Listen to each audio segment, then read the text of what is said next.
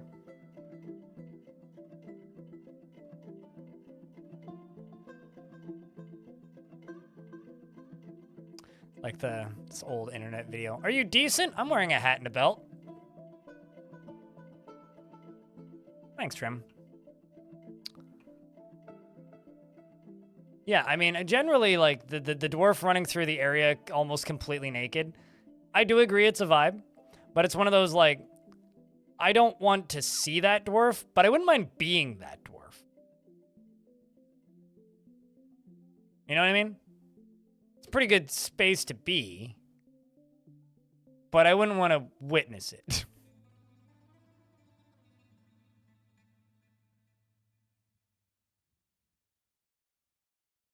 Yeah, let's double check real quick. Okay, you've cleared that side. Run, Zulban.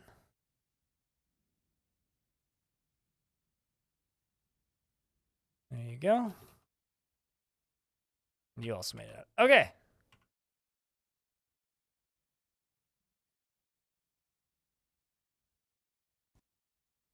What are you doing? How's your swimming skill, Monsieur Mechanic? Dabbling. All right. Well, you may need to get better.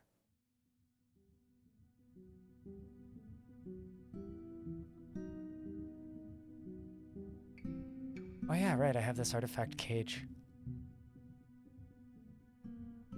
Well, maybe you have time. Oh, come on. Too many dwarves are using this area. How about I just do this? Just don't. Just don't. All forbidden anyway. I guess I could turn the burrow back on.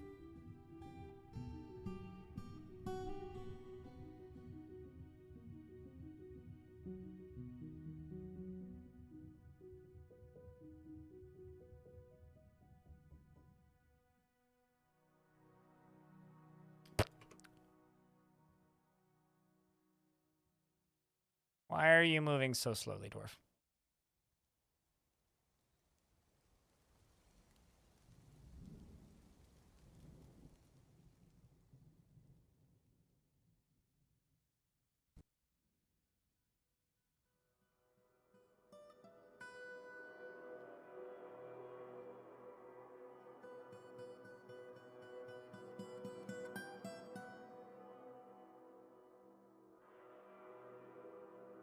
It's like Dumbledore forbidding a whole level so that they don't die a painful death.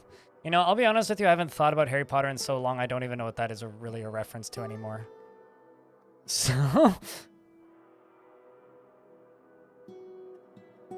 I kind of stopped thinking about Harry Potter in like 2008. So, it's been a while. This dwarf that's slowly moving forward. This devilish, could you ask your husband to quit running around mostly naked in the corpse pile? In the side door? Please?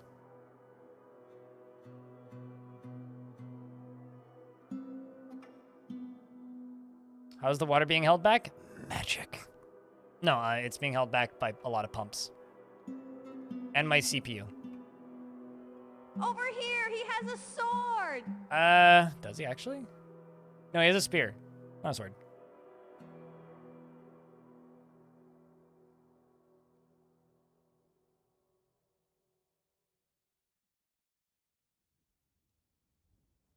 Shoutouts to Bang Bang, who just prepared a masterpiece beak dog roast for us. All right, let's hope that I can do this now.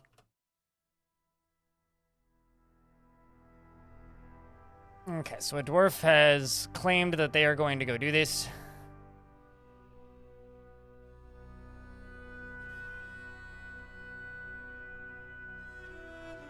Literally, once this closes, the frame rate's going to skyrocket. Let's watch this. Weird thunk. Apartments.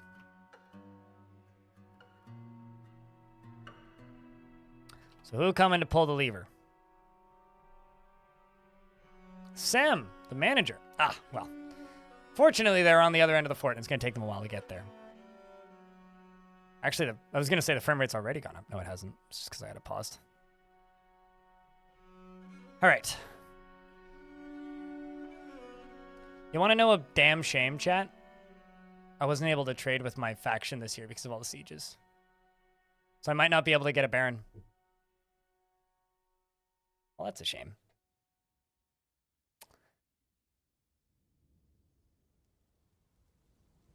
All right, so now look at the frame rate. Just watch the frame rate. It's at 20. 30.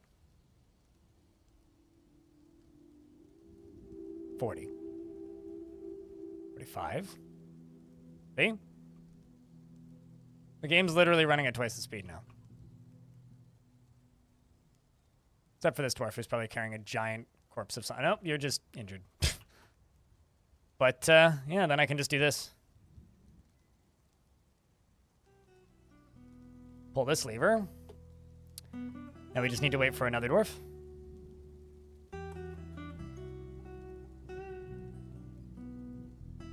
If nothing else, I'm very happy I actually got to use that thing because we spent a very long time building it. And so I'm very happy that we got to use it, if nothing else.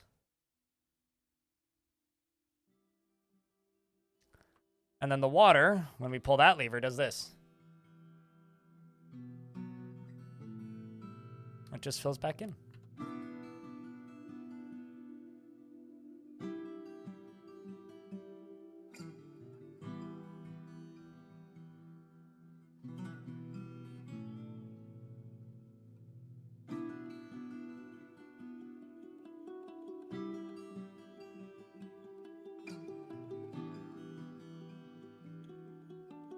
So what I do have to do, though, is I got to go to all my squads.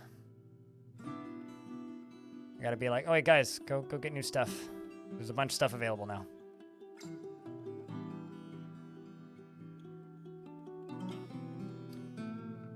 And we did get more migrants, so maybe we'll hit the 400 population I'm targeting.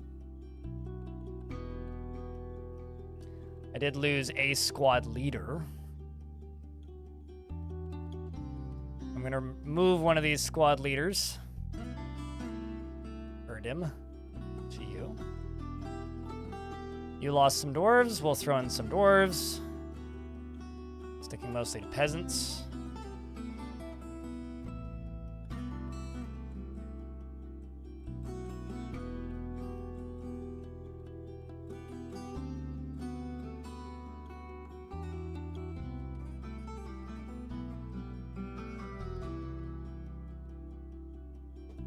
Not bad.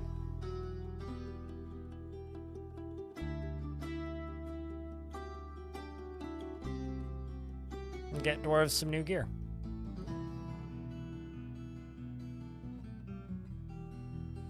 And now we need to go make some more tombs, I think.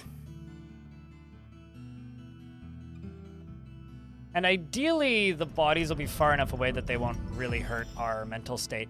A giant bat leather skirt. What that dwarf just made. These are tombs, or they're going to be.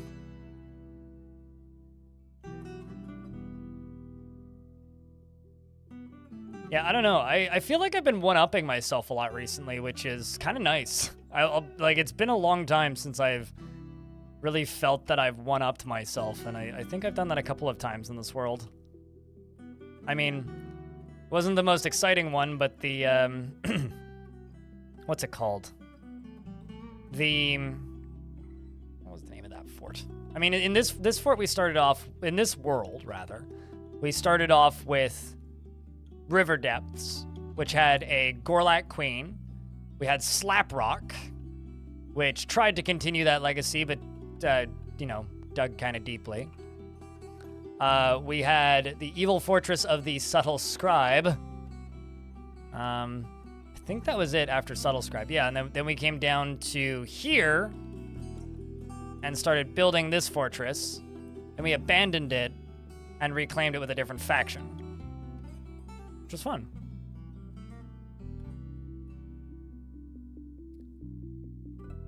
Now you're near 400? I mean, 400 has been the target since the start of the day. Also, how far are you driving? Because road trip usually means it's no joke.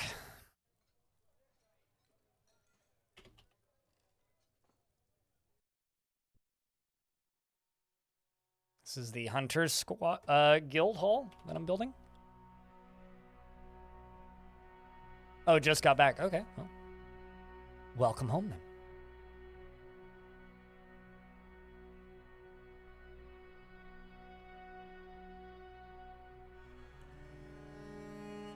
And then I will just accept this.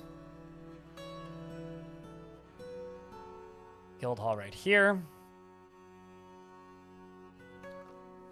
There it is, done. Well, maybe not done, but here's hoping that satisfies. So I have to build a very, very important room. Some very, very important people. Very, very important room is the Gelder's Guild, which is going to be in this vaguely ball-shaped space.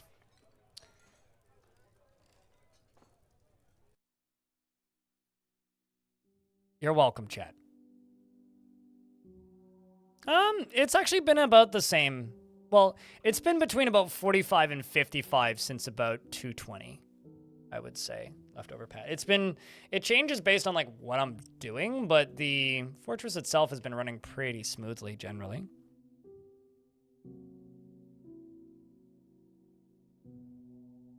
I didn't do anything. Chat did everything. Blame chat. I told chat I would make them a Gelder's Guild if they gave me an adequate amount of money. So they gave me an adequate amount of money, so now I have to follow up with the marble floor Palace of Balls.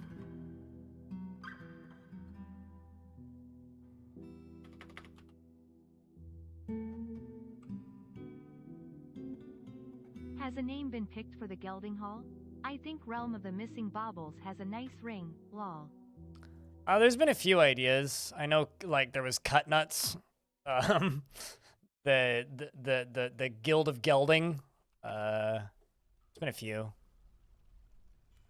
Thanks for the dollar, Big Bang. Right after the siege ended, you cooked a masterpiece beak dog meal for the fortress, which I think was very kind of you.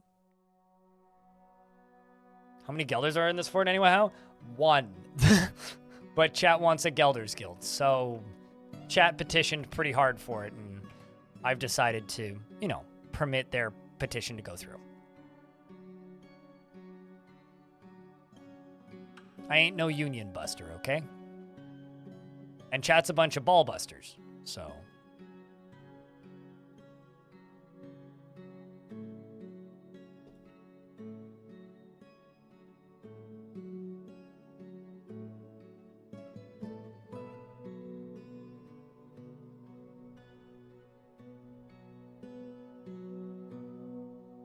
But is the one Gelder happy? That's a good question. I have no idea. Yeah. Actually. Has a great bedroom. She's blissful. She doesn't have a combat log, which means she hasn't gelded any cats recently. One of the funniest things that's ever happened to me in Dwarf Fortress was when I had a Gelder lose an eye while gelding a cat. Like, I felt so bad laughing, but I laughed pretty damn hard.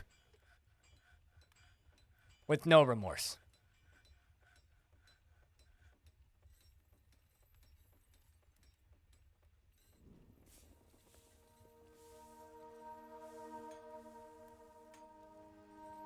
Oh, that's a story that deserves a wall engraving. I mean, it was a long time ago and it wasn't in this fort, but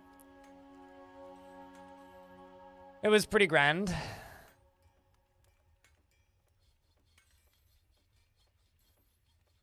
Okay, you know what? I'm going to actually need to remove some of this marble. Because I am running out of marble to fill this right nut.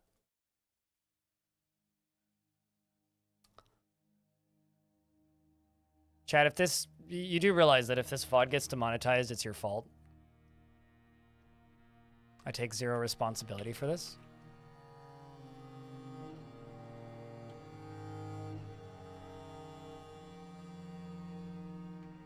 I really hope you guys are amused.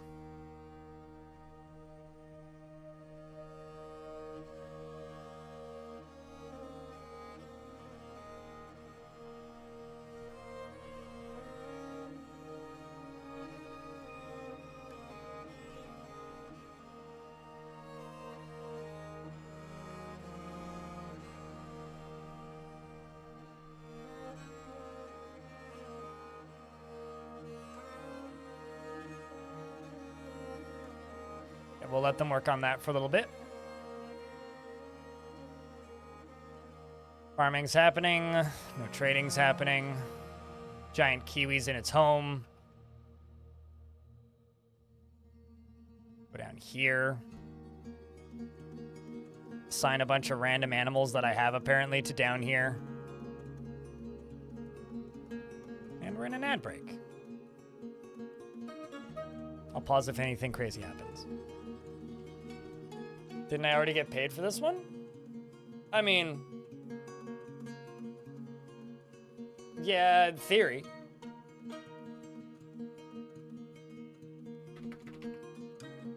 Well, actually, no, I didn't, because I don't get paid. I'm not getting this money until the 15th of next month. So, like, May 15th is when I would get paid for this guild. But, I mean, this guild has made today my best day of the month so far, so shoutouts to this guild, I suppose.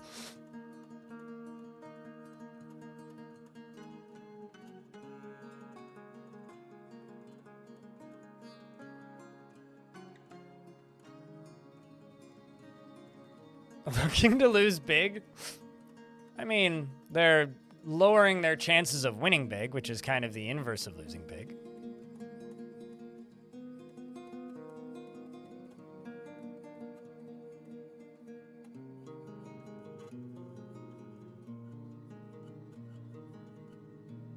Did any of you guys find out how that person who's using a tile set on Classic got it working?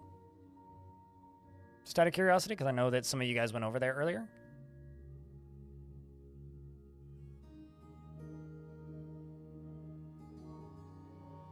I would really like to know that. Smells like a tutorial for me. I need to look into it, I guess.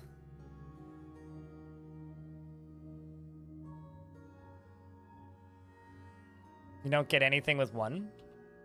You know, there was some math done, and arguably the most optimal amount to invest is 3.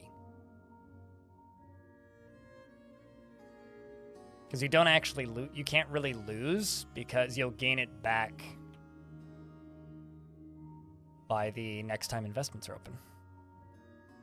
There really is nothing to explain. You type an exclamation point tickets to see how many you have, and then invest a amount that you want to invest, and then there is a chance that you get more back or you lose it all. It's completely pointless. It used to be very, very, very commonplace in Twitch, but a lot of people were big pansies and scaredy cats and got rid of their silly point systems when Twitch added their, how do I politely say this? When Twitch added in their advertiser-friendly engagement focus systems, i.e. channel points, where you have to click a thing to earn, like, make sure that you're earning the maximum, basically so that ad engagements are worth more. Because if you are asleep and not there clicking that button, then the advertiser pays less for you, basically. Because you're, like, potentially not engaged. But anyway, So until Twitch added in their engagement stuff there, there's just a rotten dog corpse. We can get rid of that. So, but before Twitch added that stuff in, most streamers had some sort of like bot chat game. And I've had that one since like 2016 or something. So it just kind of stuck around as I've been doing this for so long.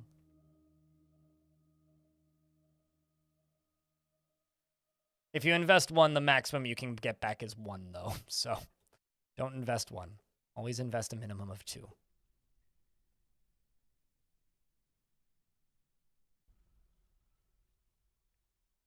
It's mostly just a way for me to track who watches and for how long, because the metrics are kind of useful and interesting. So if someone yells at me and gets all angry with me, I can be like, well, how much time did they spend in the stream? It's like, oh, 3 minutes. Okay, well, I don't care. Get fucked.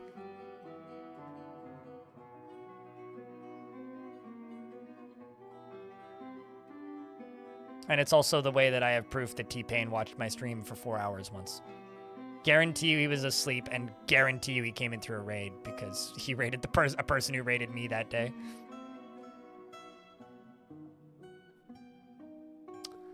All right, so this chat room, come up with a dumb name for a Gelder's Guild, and I will consider using it. I will also put a dining hall in the Gelder's Guild with snacks.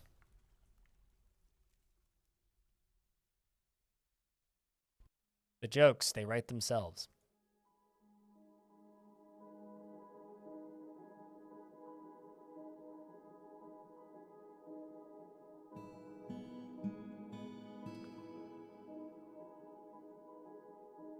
You know, Crush Nut, as much as you want that, that's not a gelding.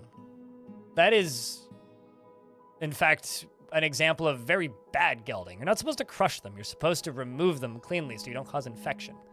Crush Nut would be more along the lines of like BDSM stuff.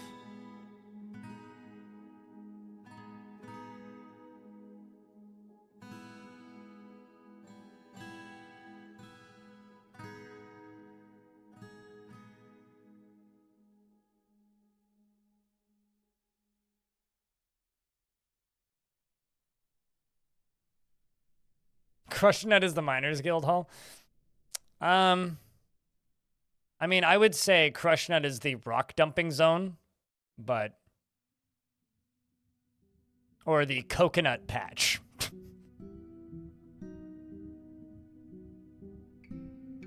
I have no idea where in this list is the Gelder's Guild. I know it exists in this list. Not seeing it. Laser. Maker, Miller. Tanner, Dyer, Planter, Herbalist, Brewer, Soaper. Potash, Lye, Wood, Shear, Spin, Press, B.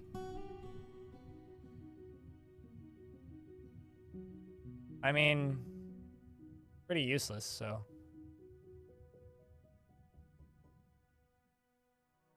It's got to be in the farming area here somewhere.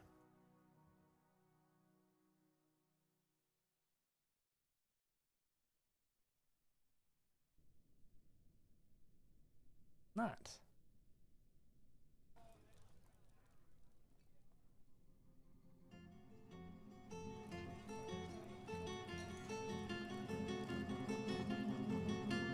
Huh. I mean, there has been a... always been a Gelder's Hall. Unless, like, DF Hack is removing it or something. I blame DF Hack before I blame... That definitely would be stated in patch notes somewhere.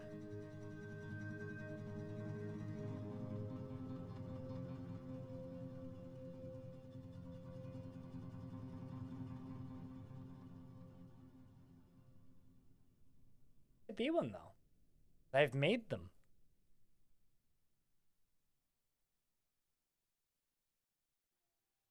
Oh. Can't be right. Yeah, you know, it literally can't be because we have a Dyer's Guild too, which is just as useless.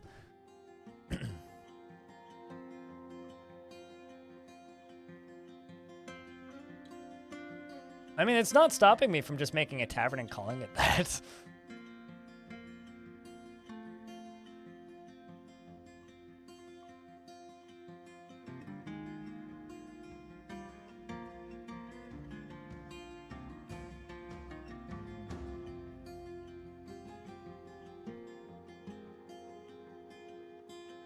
That's nuts. It's technically the same thing. Disagree.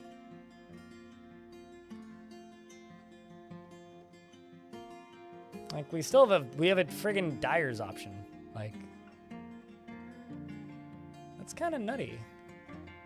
Like, we have a fucking Milker's Hall. And strand extractors and glazers. But I can't make one for Gelders. Like, animal caretaker. Like, animal trainer, sure.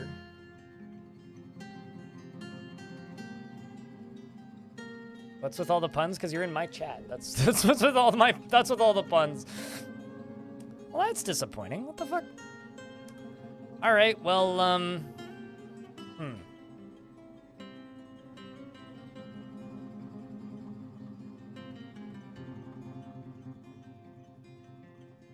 And you call it the gym? It's just a shame that Pumps barely train strength anymore. Oh, another vile force of darkness. I don't know. I'll make it a butcher hall, I guess. Chat, I need an option too. Could just make it into a tavern. Or I could just, you know what? I'll just make it into a library. You know, here's the actual reality. Talon always likes their dwarf to be a scholar. So we'll make it a scholar with a really, like a library with a really stupid name. We're gonna call it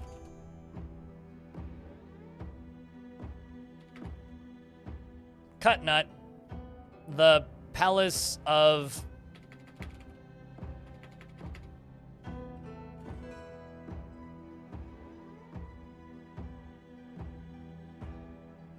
There you go. You happy? I mean, I could call it Jewels, but I feel like I'd get the point across. All right, what are you guys sending at me? I might just pay the parlay this time.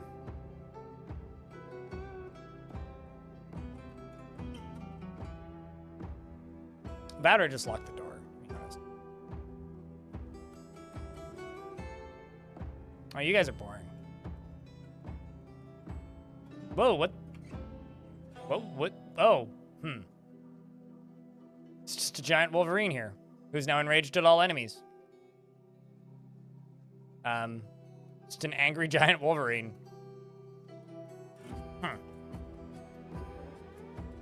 No, goblins only have one color to their gear.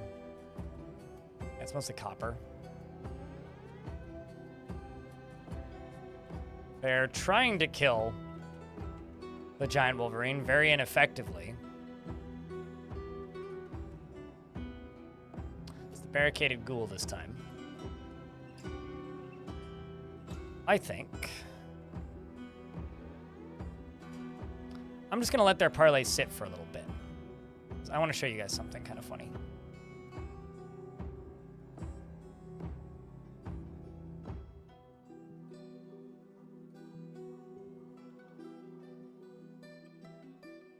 Where are they?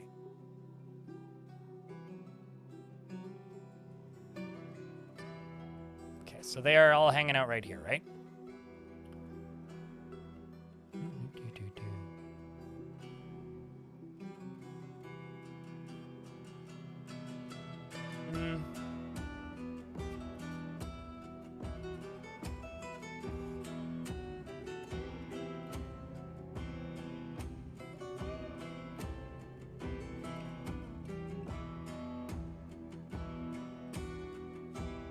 That'll work.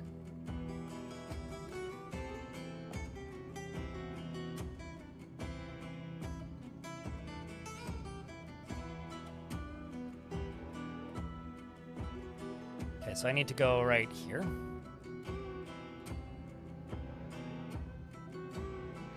To go over a few.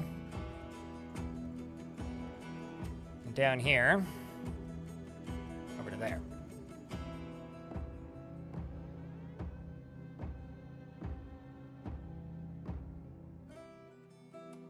Actually, no, it won't work if I do it this way.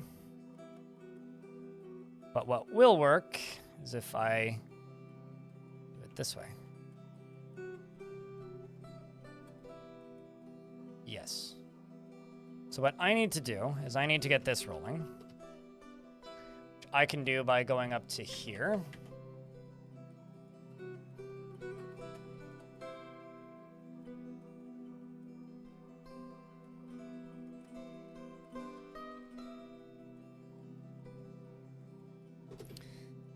All right, this is gonna take a minute.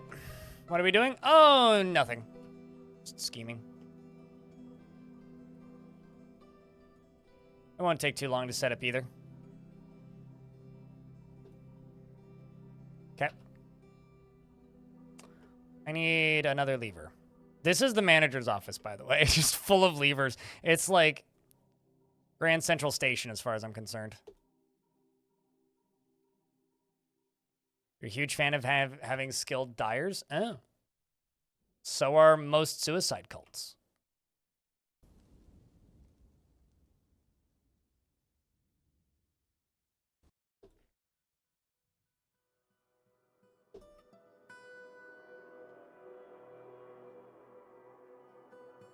Yep, I have heard the new song. Dabu accidentally posted it early, which is kind of funny.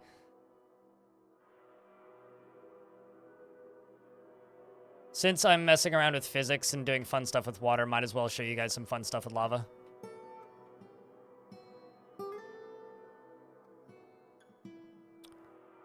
Okay, so I need to get this powered up stat. So, sweet. Water go flow, yay.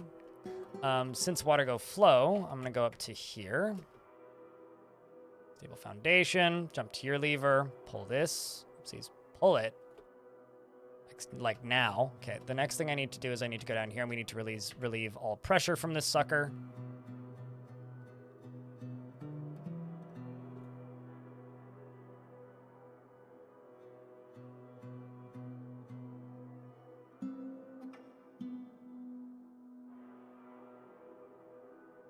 Because I need the water to match the height of the top of this, which will be high enough. I also need it to drain quite a bit first. So essentially what I'm going to do is I'm going to, hopefully, assuming they don't move, they might, that would ruin my plan. Assuming they don't move, I'm going to make a geyser of lava erupt right underneath their feet. Assuming they don't move, which is the big keyword right now. Assuming they don't move, I'm going to make a geyser of lava erupt beneath their feet.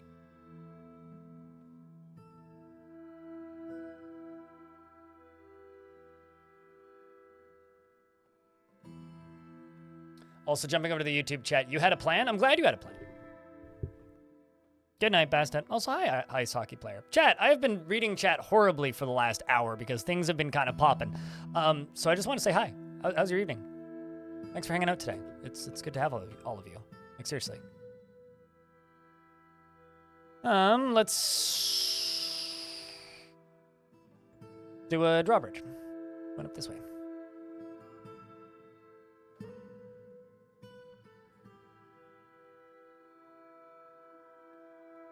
You thought having gophers was bad. I mean, gopher broke?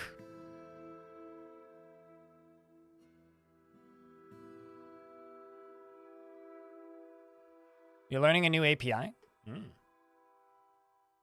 So instead of an API, it's more of an AP. Why? I haven't slept well the last few days, so my humor's terrible. I apologize.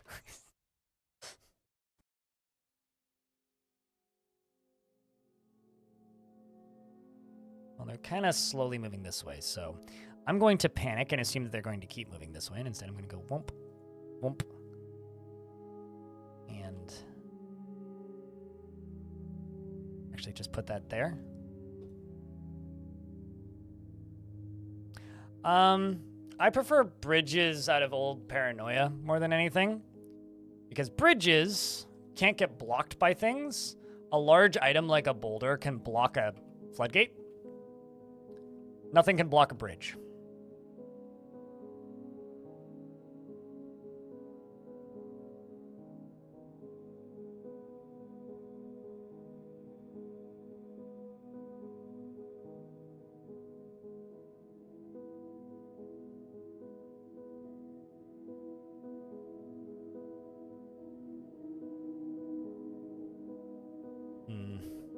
It may also actually be impossible to build this without killing a dwarf.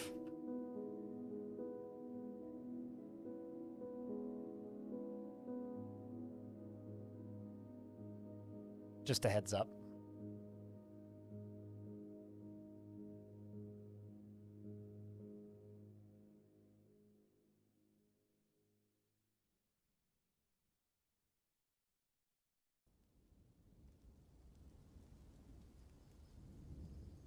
I mean, someone could change that, Valslen. But it's okay, we got plenty of dwarves.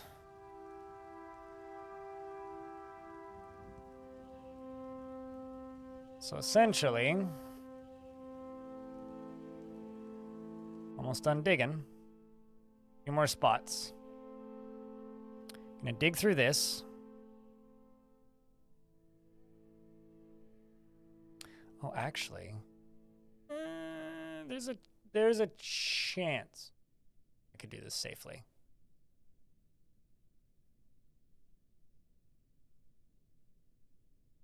There is a chance. Once this is dug, I can channel down here to knock out this block here and this block here. It won't flow in here as quickly because it won't have pressure. Or it'll flow slower through here, which might give the dwarf time to run if they don't hesitate. Can't guarantee anything if they hesitate, though.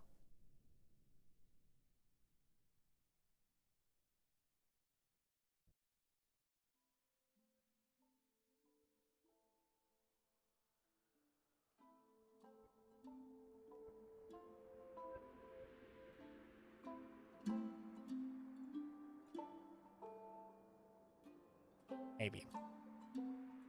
We'll see. Yeah, the frame rate is right beneath my camera.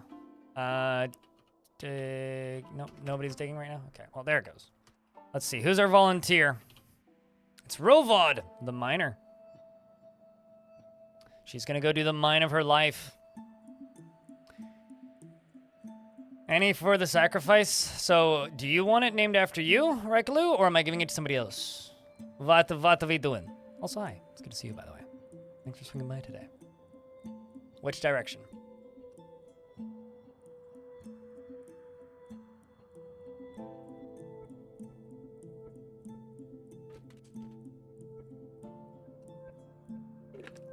Well, Valsalan says that they are willing, so we'll go with that.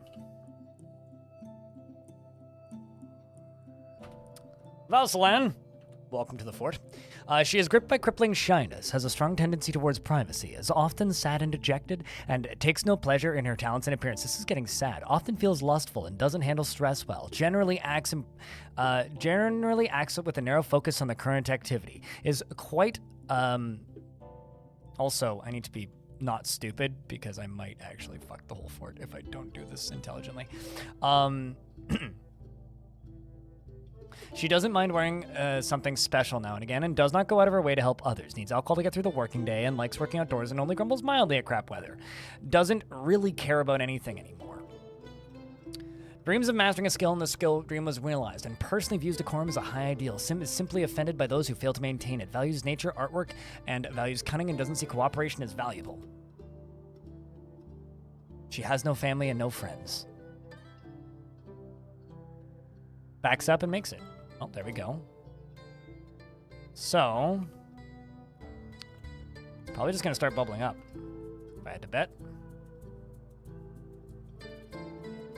Especially once I start pumping it.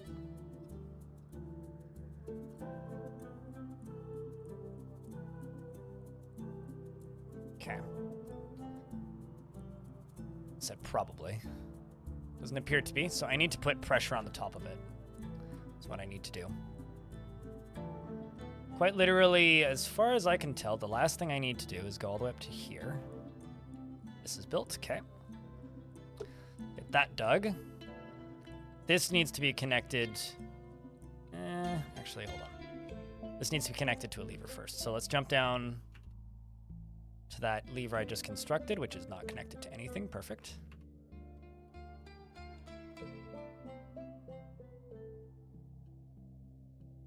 Okay, well. Good news is they're all still right where I need them to be.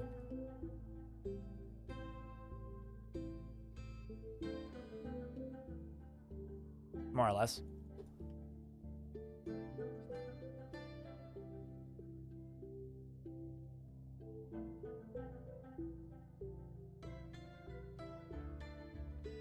Well, these are about to start rolling.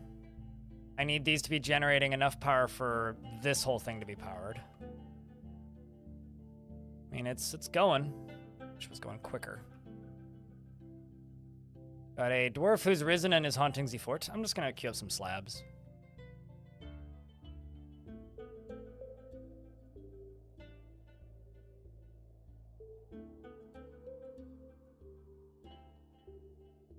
Yeah, well, you're starting to roll, doing 300 power.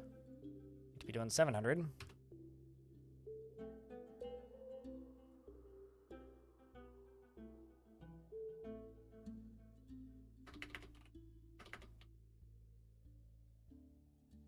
Neokai is linking a building.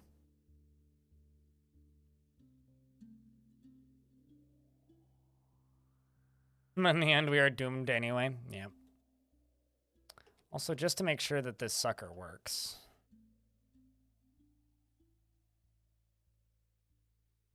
Always paranoid about stairs and water and lava for some reason, or I don't expect it to work.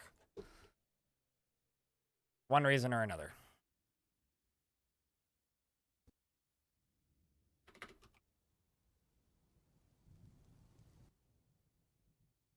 Grabbing another mechanism.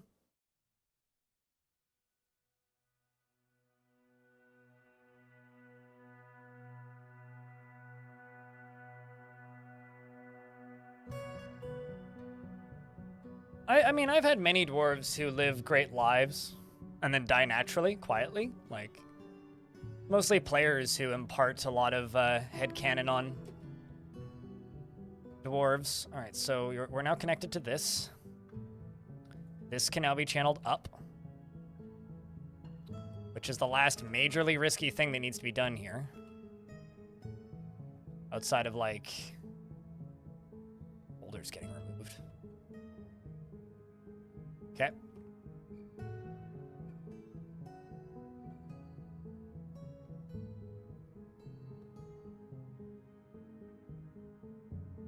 So now we just need to wait for this to get dug up. Then I need to pull this lever.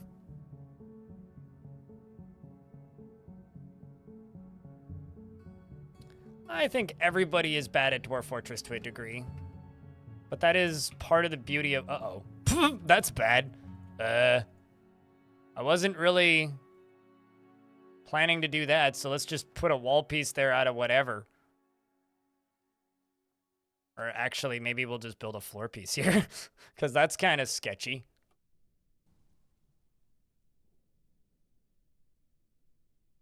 Okay. We got Libash here. This mysterious hole appears. Fine. What's that mysterious ticking noise? Okay, now that we've done that, how's the power? 5, 6. I need this to be up to 700.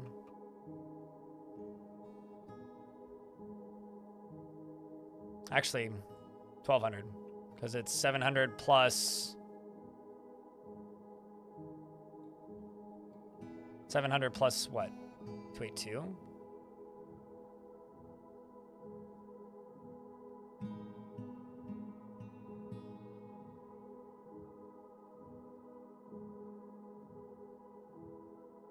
Let's just try and get one more at the end here.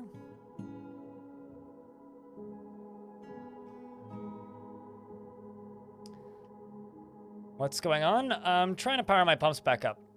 after not having them running for a while.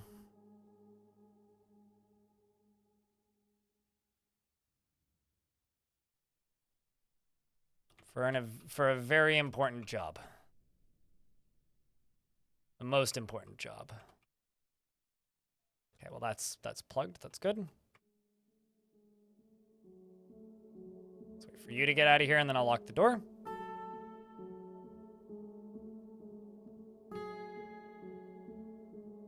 Put a wall there. Doesn't even matter what. Okay. So now we are just waiting for water. Oop. Hey, it turned on briefly.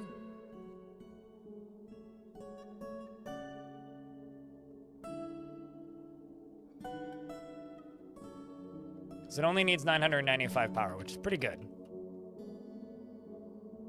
Should get there pretty soon. Just a matter of time until it's done.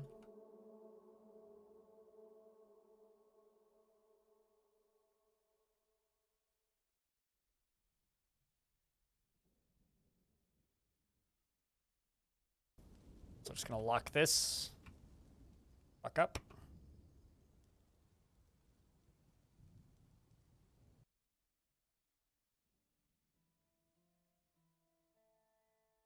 Come on.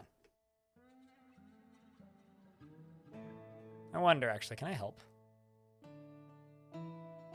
Literally, I can. This is a lake on the surface, yeah. Also, there's an ad break running, but chat room, can I get a round of beers if you're still watching the stream? Curious about how many people are listening. Okay, so we got bits and pieces coming in.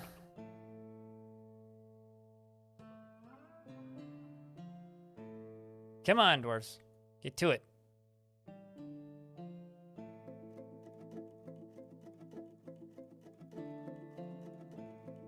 I don't actually know if this helps. I just think it's kind of funny. No, it certainly does not. Pump, dwarves, pump!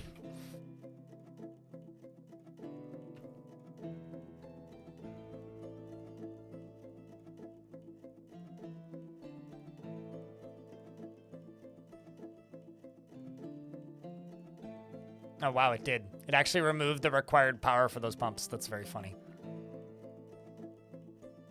Like, genuinely, it helps. Okay, well, let's give the water a little bit more oomph, shall we? Don't know what we're celebrating? Nothing. I'm just curious how many people are listening. But you're gonna beer anyway? That's totally fine. Let's just let some more water in. How's the power? Getting there. 8900. Need a little bit more power on the end of it. Okay, hold on. 1, 2, 3, 4, 5, 6, 7, 8, 10. Bet you actually. Deconstructing this? I'll actually fix this.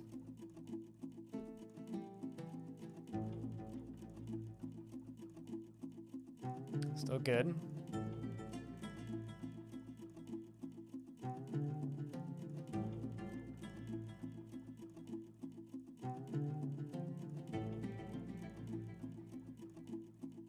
It's like I do need the extra pumps.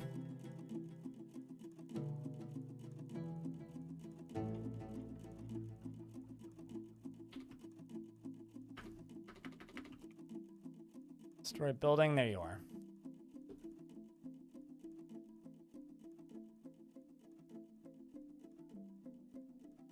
It's 1 season. I think.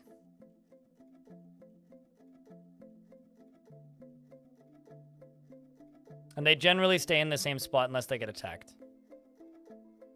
There we go. It's almost enough. Come on.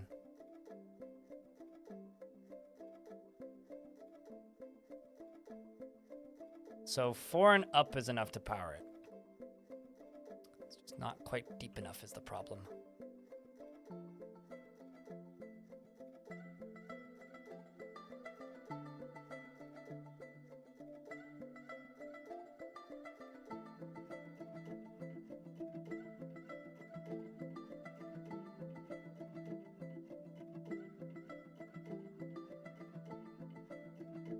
Okay, well, we got these extra bits in here.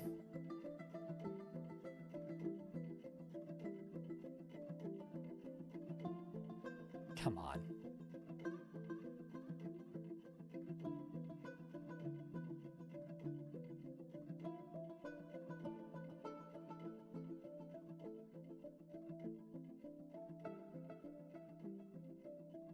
I actually don't like the parlays. I really like them in theory. But I actually think that they're kind of not the greatest mechanic. 1, 2, 3, 4, 5, 6, 7, 8, 9, 10. And the reason I think they're not the greatest mechanic is because they have this annoying habit of basically removing all threat from enemy sieges.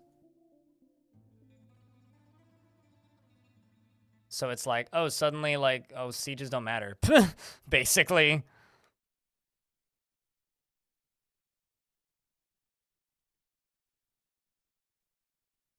If that makes any sense.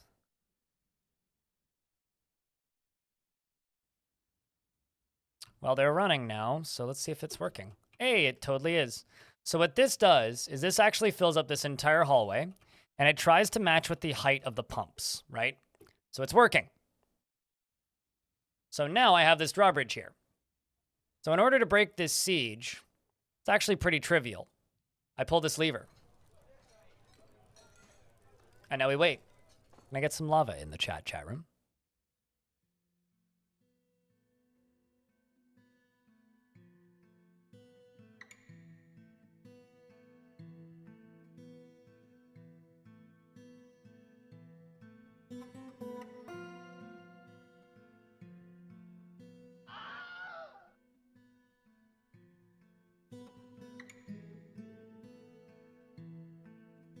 There you go. Now, the only problem is it's probably going to set my Moses machine on fire, but, I mean, it's a fight I didn't need to fight, so. Hey, we'll accept that petition. No? Okay. Anyways. This is a problem.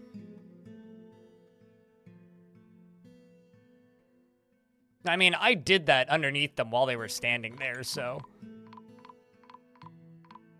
Hey, chat, if you didn't know, something has collapsed on the surface, and if that wasn't enough, the Hill Titan Kun has Kun. A great one-eyed Dimetrodon. It has 3 broad horns, and it moves about carelessly. Its orange scales are jagged and colorful, but set far apart. Beware its flame.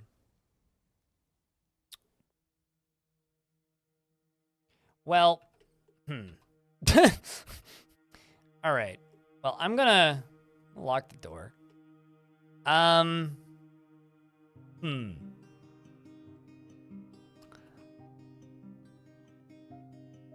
Moses machine, baby, hold together. Let's give this a run through again, shall we? Let's fight a beastie down here.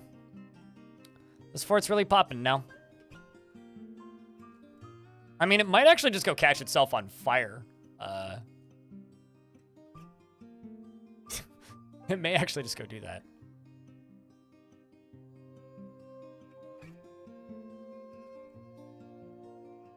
You're watching on YouTube, so this is delayed. Gotcha. Uh-oh.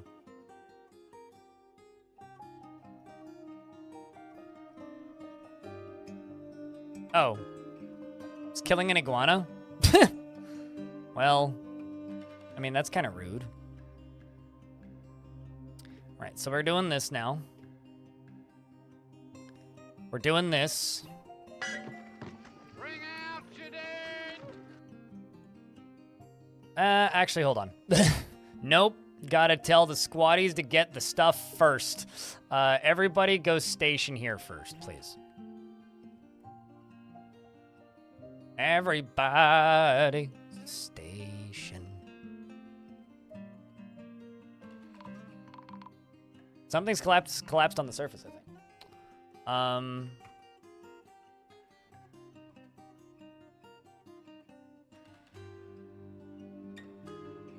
I've got a bunch of ghosts I need to deal with, so try and deal with those in the middle of this.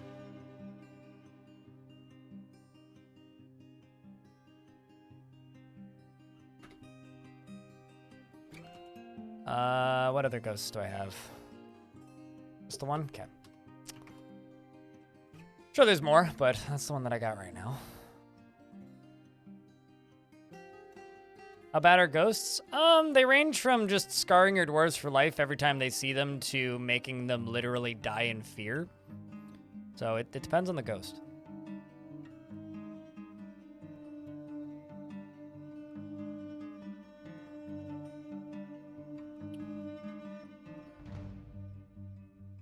So earlier I stated the best way to fight beasts in fire, or with fire, is by using areas that are full of water. So I'm gonna put my money where my dwarfs are and try this on for size.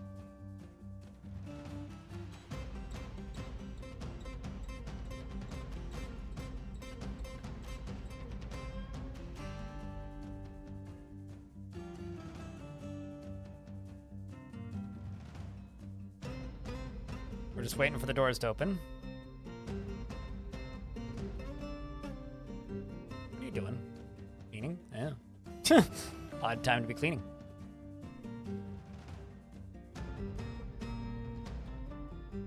This is a completely unarmed mace dwarf. Well, good luck.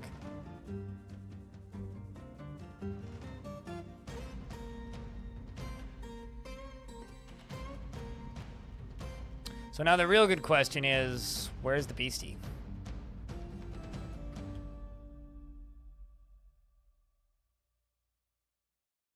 Hope you like swimming, monster.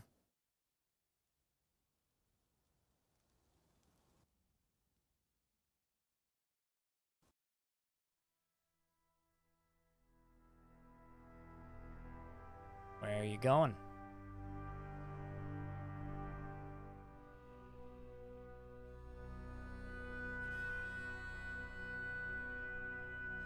And before they all run directly through this whole thing to get equipment. And they all die outside. Although the thing's going behind us. Don't you dare. Come on, you. No, it sucks them out of the lake, actually. It pulls them in the other direction. It kind of has the opposite effect of that. Oh god, yeah, they are. Oh boy, here we go.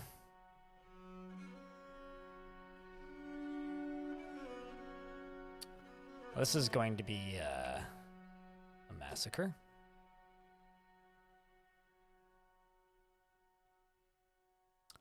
Sure. Well, first they gotta punch the crap out of this Kia.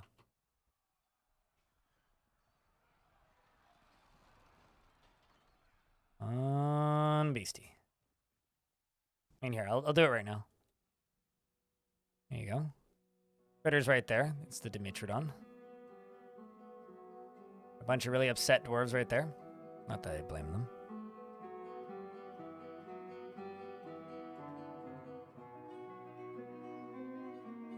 Bunch of other dwarves up on the surface. Some upset, some not. All grabbing gear. So it's like very confused as to where it should go. There's also this big old fire over here. Most of them are heading back now, which is good. Giant Kia's dead. That's one of the monsters. Fire on this side is still burning.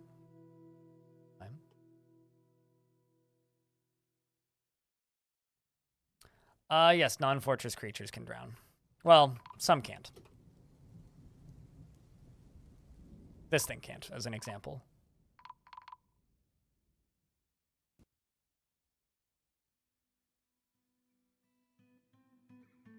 The water pleases your brain. How about this? Does this please your brain?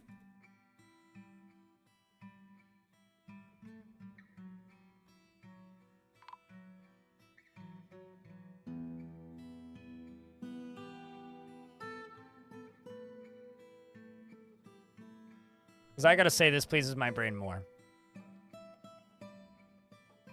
Well, there's no, this isn't an ocean, so there's no waves. It's just a lake. So it seems to be kind of stuck in a bit of analysis paralysis. It literally just needs to come over here.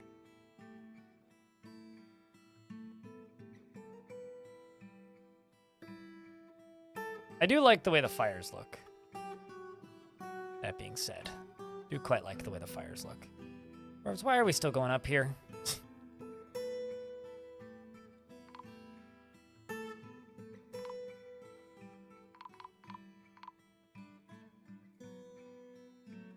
The mist? Yeah, I don't mind the mist in with the tile set on. I'm not gonna lie, kind of don't want to deal with this creature right now. Just really hope it comes over to me. What are you doing there, Dwarf? Going for a swim? Oh, well, you are very content to being near a waterfall. I like this dwarf's literally like, let me at him. He's like, they're all in combat right now. Yeah, they all think they're in combat, so. Dwarves are like, let me at him! Let me at him! Basically.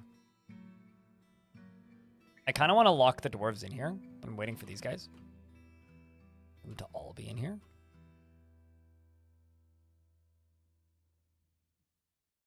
Come on, guy. Could just path around. Goblins were able to swim through this. So can you. What even is your swimming skill? Have any? I'll never know. Oh, maybe he's finally coming over. Come here, beastie. I'd probably make it wider with more walls. I don't know. I can always improve on a design like this. Come on, man. There we go. See, he's firing out fire. But let's see what it does. So it literally just makes steam. Is anybody actually on fire? Don't think so. This dwarf's very content because he's near a waterfall. So, Axe Dwarf strikes it with an iron shield, bruising the fat. Axe Dwarf punches it with his right hand, but the attack glances away. An Axe Dwarf attacks the Hill Titan, but it glances away. This dwarf here. Okay, you haven't done anything just yet. Creature is bleeding. Hammerlord bashes the Hill Titan in the lower body. Bits and pieces flying everywhere. Yeah, this may be the most effective way to fight creatures that shoot fire, though.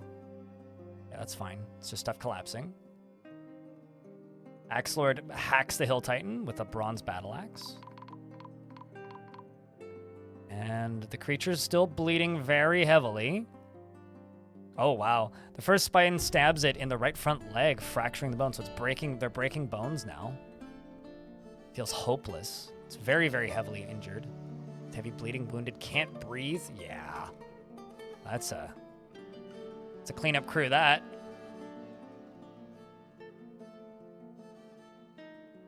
Actually, you know what? Let's just send them back down to training. Which will just let them go collect whatever gear they need and head out.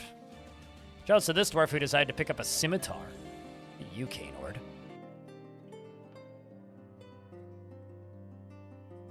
This dwarf here is conducting a meeting. Very important. All right, well, I would like to go down here and make a butcher shop re quick. You will build your own Moses apparatus? If you want this one, just check my Discord in like maybe an hour and a half. Because I will be uploading the save for this right after this stream's over. Wow, Stinthad. You went and got yourself a ball and chain.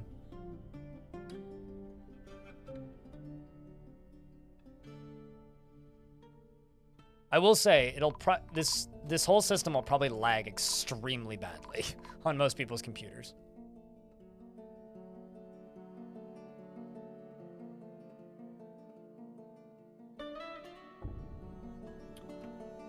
Let's go here. Just get them all training.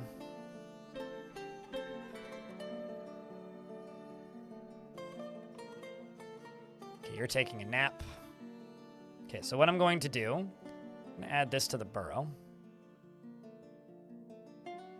Right now, which means someone's going to come and try and get you, but I'm going to forbid you. I'm going to wait for this to be done.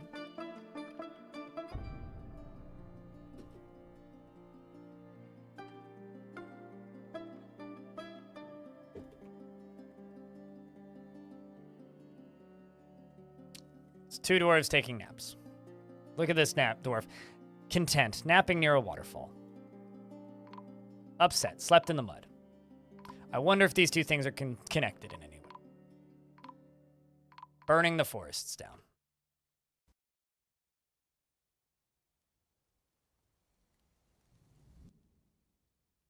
I find that even if they have bedrooms assigned, they sleep on the ground anyway, so I just give them a barracks. It just seems logical at that point.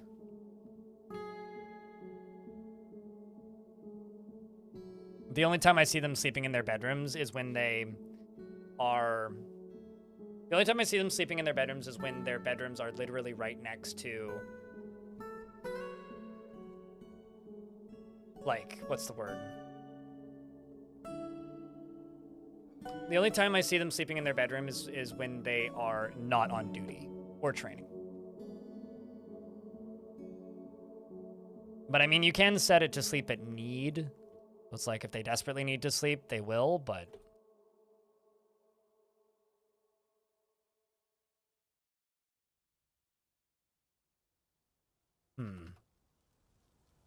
They're butchering, but they're not butchering that.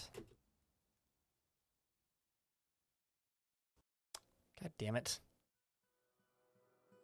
Did it move? Nope. Come on, you. God darn it. Ah, whatever. I want the frame rate more than anything, so...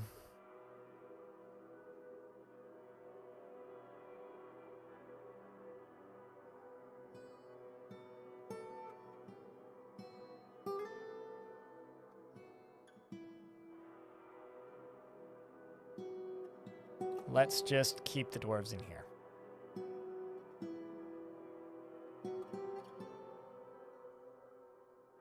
You picking up equipment, Dodok?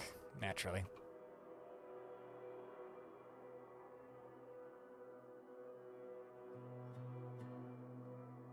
Stressed, thirsty, drowsy.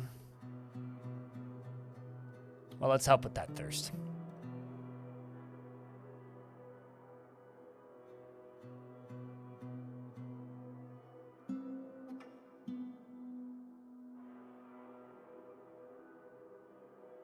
Sounds like a weekday, yeah, totally. Yeah, and then set them to sleep. Well, not in the barracks, but I usually give them, like, a couple of rooms. I'll show you my barracks in a second once this is done. Or rather, while they're pulling that lever, I'll show you the barracks. My barracks is this room, and this room, all in one. They go over here, they sleep, and then they go back in there and they train. Tends to keep them pretty happy. It's just how I do it. You can do it however you like, really.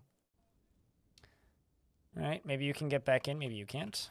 Same with you here, dwarf. Potentially maybe you as well.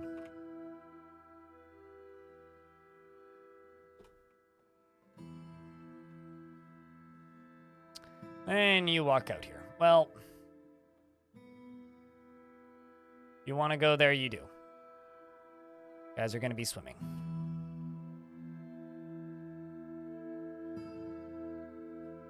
What's your swimming skill here, dwarf? Novice, all right, but rusty, okay. What about you? Dabbling, well, here's hoping we can help with that. This is the meanest I've been in a while.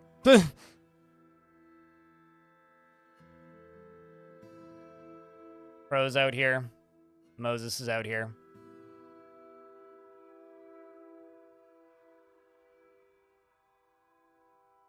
Gamer stamina. I've been streaming for over 10 years. When you've been doing something as long as I have, for me at this point, it's not about stamina. It's literally, it's just my job. Anyway, here comes the water.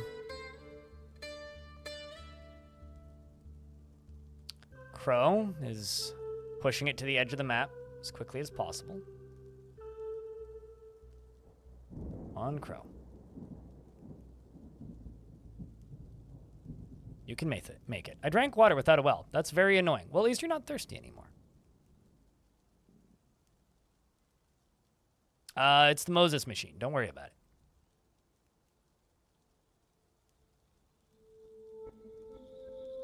Feel satisfied remembering teaching striking. Currently, you're teaching yourself swimming.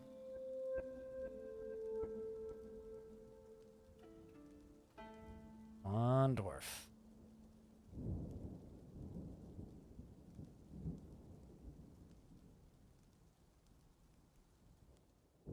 I don't remember there being dwarves in the Old Testament. 12 years is this fortress. He can make it. He's gotten, well, as long as he gets above dabbling in swimming by the time it hits 7 of 7, he'll be fine. 5 of 5 is not enough for him to drown. He's good. Also drank water without a well, and that's very annoying, so sucks to be him, I suppose. On climb dwarf. Does have a crutch in his right hand, so there he goes. That's one up. Where are the others at? Here goes Hogsack, Ray Treaty. Heading towards the edge. It's getting pretty deep. What's your swimming? You're a novice, right? Oh, now you're starting to drown. That's the concern. No, you're dabbling. Okay, so when their name starts going blue is when they're drowning. They only drown in 7 deep. Raining on me. Mate, you got bigger problems.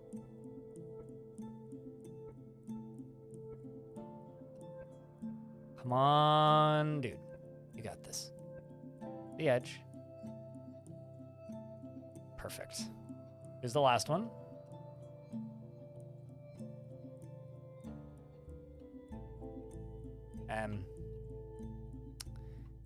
I don't spot him in a minute. I'm just going to assume he made it out.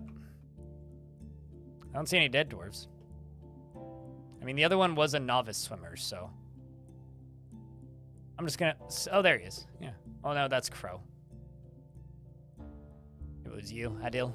Anyway. Well done, dwarves. Well done, I say. Hear, hear. Let's go up to here. And, place a slab. Avos. Last one's still thirsty. Last one didn't sip water. Last one kept mouth shut. Better at swimming. Isn't that like one of the first rules of swimming is keep your mouth shut?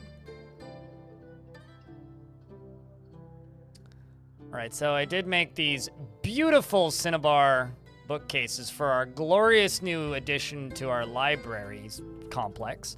And I'm going to start placing some tables and chairs in here.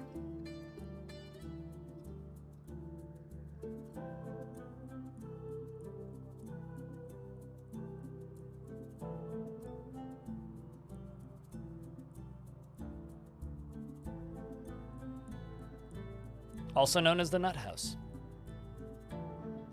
For a bunch of nut jobs who read books and things. How dare they? Alright, well, let's do that. This, that, this, that, this. Okay, well, fine. It's the closest thing we got. Apparently the game doesn't have a Gelding Guild in it, which I'd swear to God it did. Meanwhile, Telenartho over here is pondering migratory patterns in the front doorstep of the guild.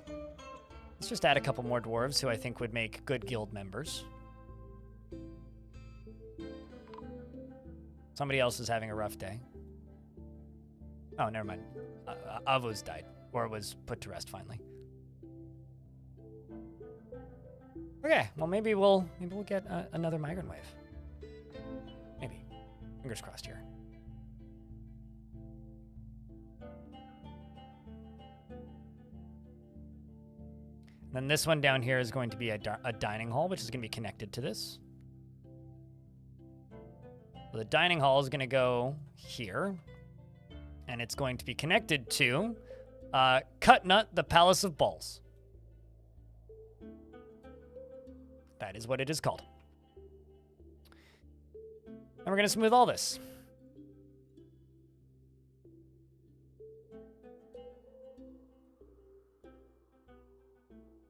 Unfortunately, there are no books in this library.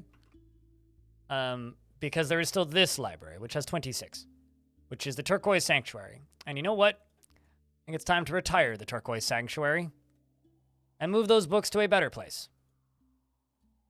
We'll keep it there for, you know, historical evidence, however. I mean, my goal for today was just to hit 400 dwarves, Tommy. I haven't updated that in a while. But yeah, today is intended to be the last stream of this version of the game too. So after today, we are going to be not streaming Dwarf Fortress again until next Wednesday. On next Wednesday, we're going to be playing Adventure Mode, which is a wild sentence to say out loud, isn't it?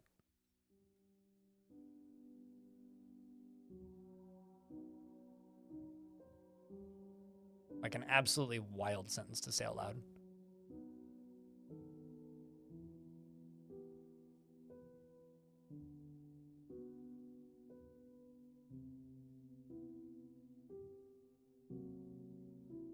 But I will be doing another stream this week. Also, Ask Jeeves needs to get in here. I will be doing another stream this week, just not of Dwarf Fortress. On Saturday, or not Saturday, on Friday, an ad just hit, but on Friday, regardless, I will be playing some Manor Lord. Or Manor Lords, as the name is in full. And Manor Lords is like a city builder thing with some Total War-ish combat, and we're going to be playing some of that. Because I'm really cute. I don't think so. I think I got attacked 4 times in a season, and one of them was a Titan, so I think I kind of forgot, but that's okay. I'm sure the Bright Coven will live. I can build one over here for them now. Actually, did I queue one up? I may have queued one up. No, but I did make a guild hall that I also never finished. So here, we'll put a temple to the Bright Coven up here. Right next to the Bright Individuals in the Balls Library.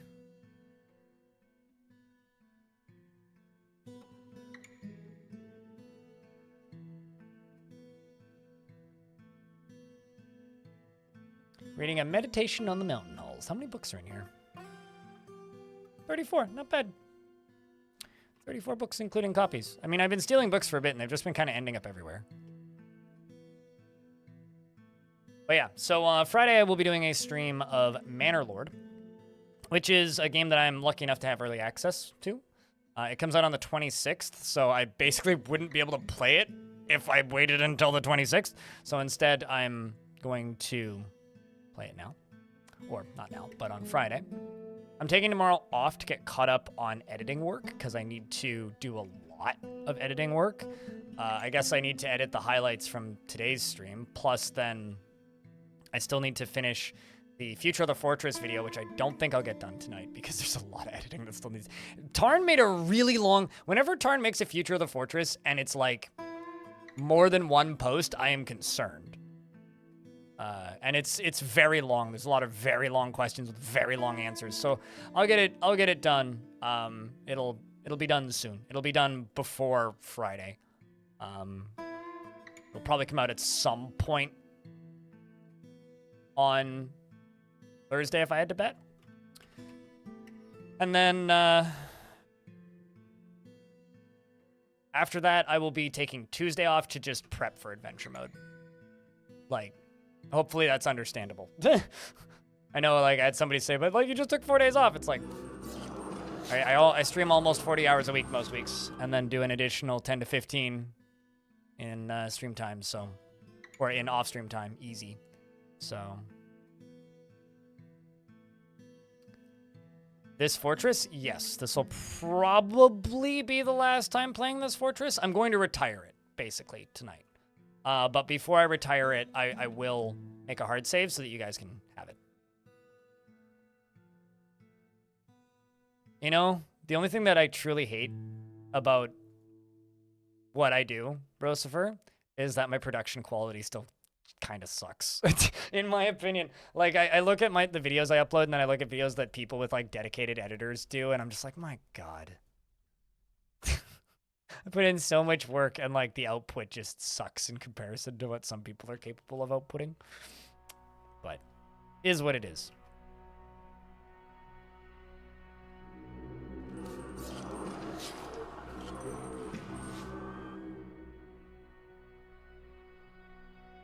My big hope for adventure mode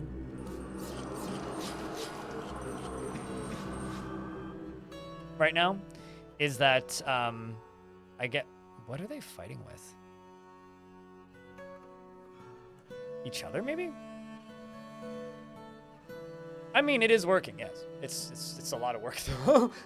But my one big hope from adventure mode is that, and this is me being a selfish influencer person, is I have 28,113 followers. I want to hit 30,000. Be cool. What on earth is happening down there? It's a ghost mosh pit full of rats. I think that's correct fandom terminology. Correct-ish, anyway.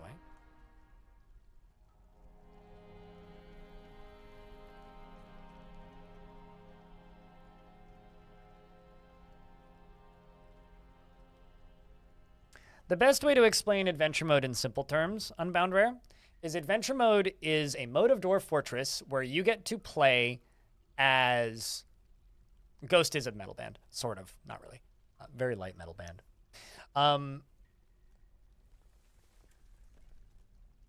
Adventure mode in simple terms is you get to play as the people who come and visit your tavern. So you can... I think my meds are wearing off. My brain's starting to short circuit. When you play adventure mode, you get to be all those dudes that come and visit your tavern. So the monster hunters, the bards, basically the tavern goers. From like random drunks to a legendary warrior. Any character that's considered sentient and has some culture, you can play as. So any animal person or anything that is capable of joining a faction that has more than like the bottom level of intelligence. So you can't play as a troll, but you can have a pet troll.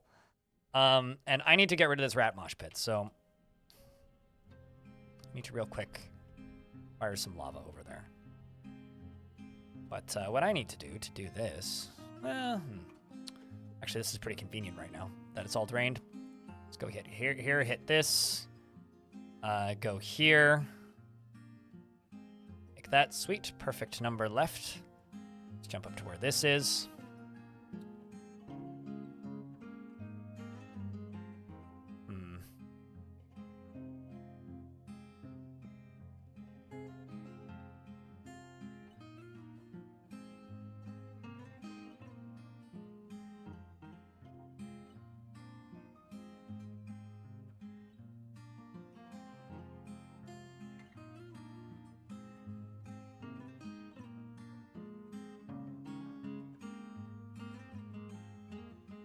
And I'll go right there.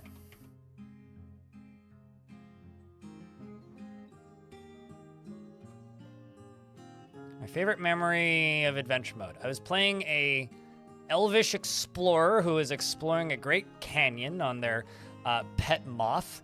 And then as I was playing as this great elvish explorer, exploring this great canyon on their pet moth, a giant bird of some sort, I didn't actually get the chance to look at it, flew directly at me and dive bombed me, which knocked me off of my moth and made the moth panic and fly away. And I fell about 40 Z levels straight down and smacked dead at the bottom of a waterfall. With my corpse still bleeding, I died almost instantly. So I settled a fortress there and called it Mothfall. It was great. The place had like no metal, so I did the logical normal thing, which was, you know, instead of using metal, I just simply used the water from the waterfall to kill things. It was pretty great. That's probably up there. It's also like kind of a fan favorite of the fortresses I did back in the classic era. I know people who watch the stream a lot talk about that fort pretty frequently and remember it fondly.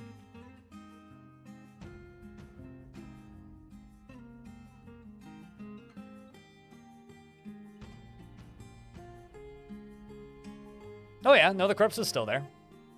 Absolutely. It was a skeleton by the time we got there, but...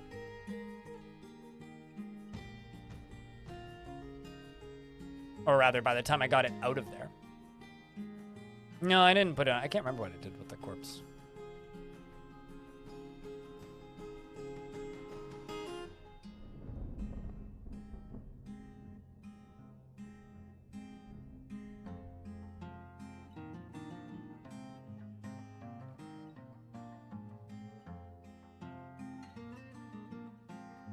Try and sell it to the elves. I don't think I was even trading with elves. Admittedly, it was a long time ago. Like, you're asking me about a fort that I built, like, 4 years ago at this point. So, I just remember the founding of the fort pretty fondly. And you asked about my favorite memory in adventure mode. Please don't interrogate me about other events in that fort, because my memory not bad, but, you know. Oh, pretty good. And then we got attacked by a fire-breathing dragon. I mean, not fire-breathing dinosaur, not fire-breathing dragon. Fire-breathing dinosaur. So, yeah, it worked.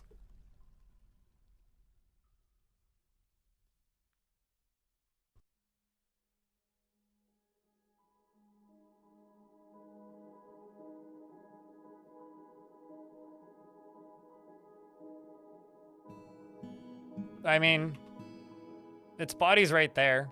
We won. Its name was Kun. It was a hill titan. It was a Dimetrodon. I think that's a dinosaur. Pretty sure it's a dinosaur. Anyway, yeah, we killed the dinosaur, so it was a good time. So this is just like a whole army of rat men that just keep appearing. So I'm just going to quite literally just eject some lava into here. And it'll be fine. That's it.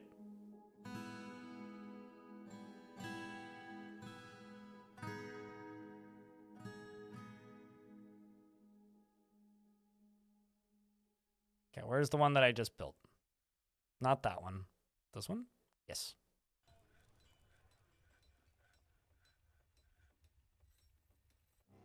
Oh, come on. Oh, this one doesn't want to parlay. Interesting. Hold on. Just want to get this going first, and then we'll worry about that.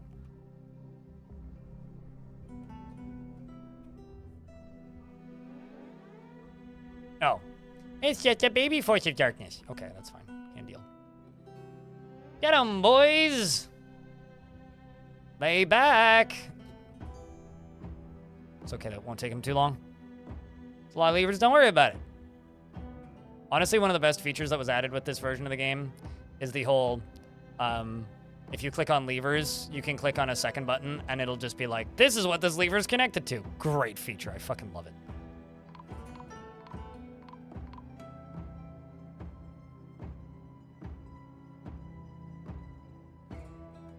It's one of those critters people mistake for dinos.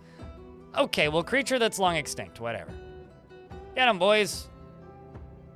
Kill him deadeth. Make him go splat. Oh, come on. I have to clean that out of the artifact door. Anyway, siege is over.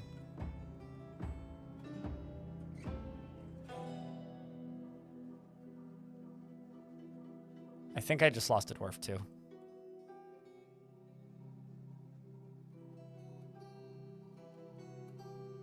I saw some pink text.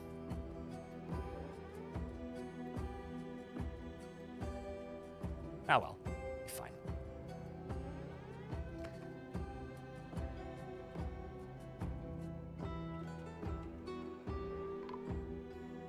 And Elven Caravan has arrived because it's that time of year.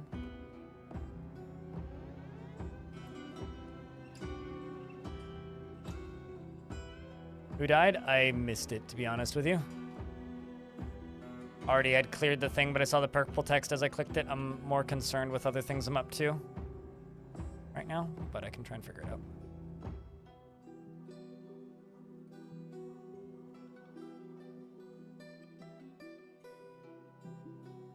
A Force of Darkness has arrived.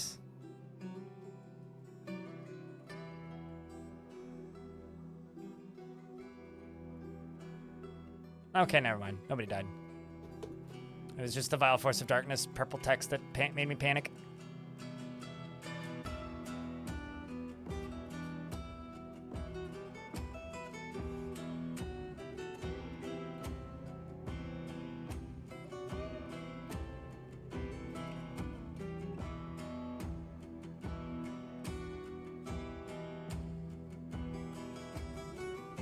So let's just wait for this dwarf to get back here. Let's unforbid this wheelbarrow so you can come get it.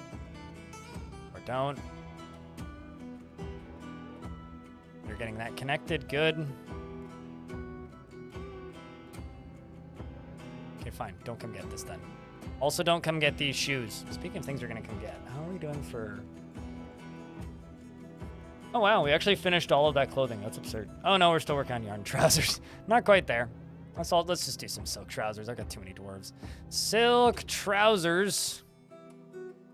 200. Cancel those woolly jeans. We did make the boots with the fur, though. Anyone thought that the online...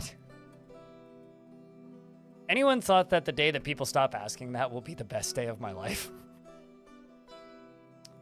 Chat room, can I get a round of beers so that I don't have to stare at that question for any longer? That'd be great.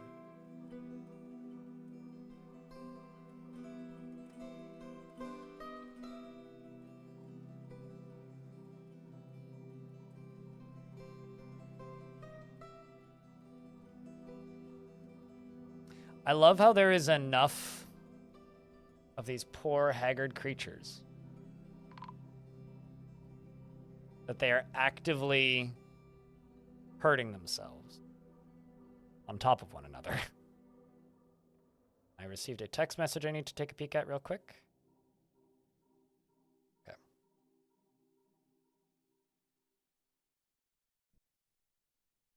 Cheese for everyone! Yeah. Need to adventure into here and acquire some boots with fur. I mean, in actuality, my plan with this... So I talked about this a little bit earlier, but for those of you who've watched my YouTube channel for a little bit, my YouTube channel has a series called Community Forts. And Community Forts is a favorite of quite a few people, from what I can tell. Quite a few people enjoy Community Forts. But I haven't made them in a while, because at least for me, the format got really stale and people really stopped watching them. The stats on them got pretty bad in comparison to literally everything else I was doing.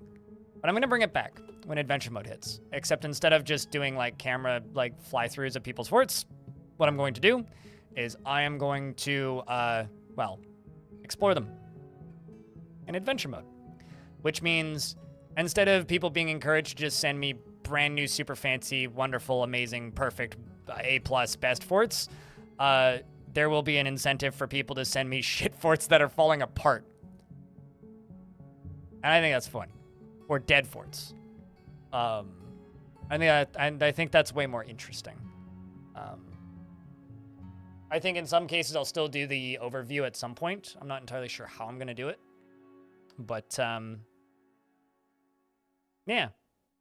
Would I also like trap forts? I mean, no. I want you to build a fort.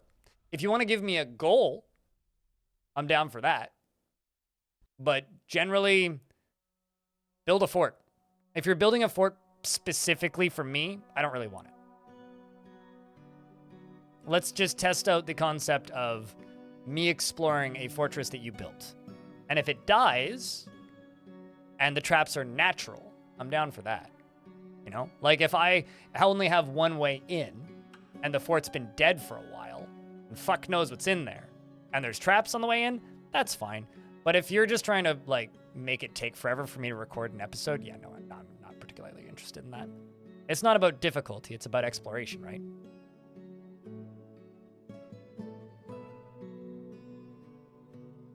Is it like a fort with just, like, 300 goblin bards in it? Like, if a fortress fell to were creatures, it's probably full of were creatures, as an example, right? So I'm going to have to spend quite a bit of time probably building up a character in each world.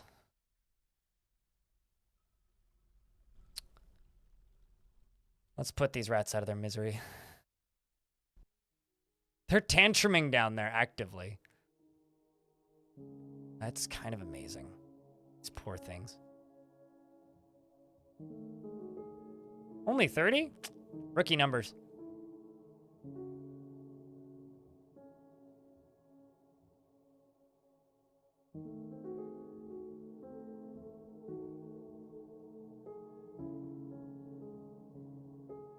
Sad Rats, the spiritual successor to Bad Rats.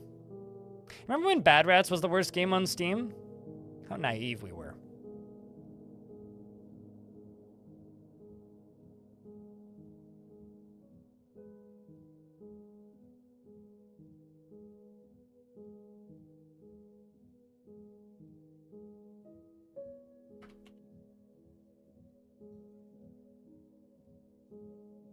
But at least there's porn on Steam now, so.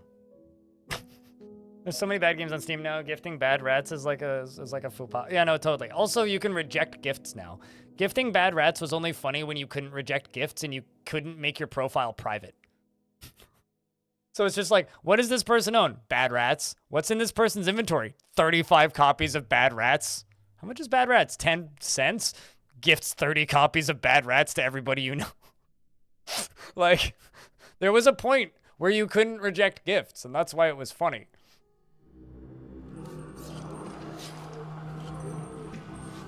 So now we can truly see how much is actually down here. What a dark, dark place. And the dwarf runs as fast as he can. Get out of here! I don't like this! It's a bet. Why are you walking the other way? Come on, let's just get out. Walk out the door. That's all you gotta do. It's very simple. Walk out the door.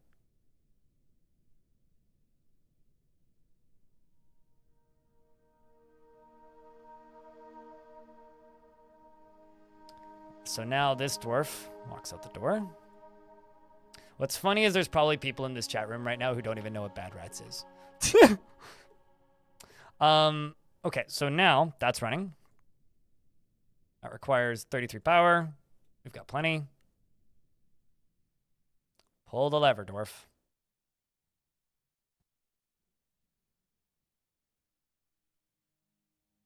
Nice and easy.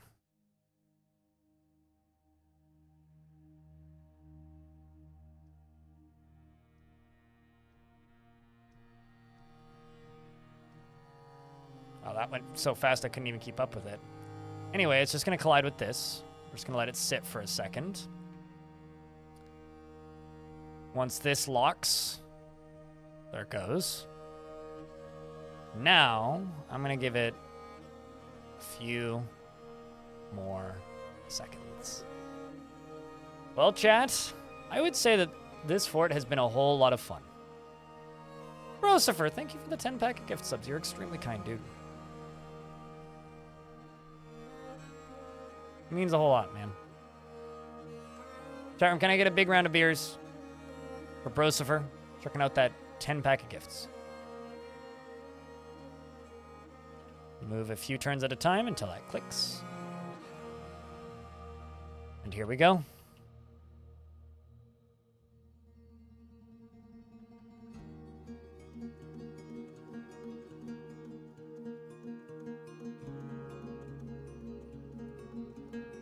Thanks for the $5, Deep Space.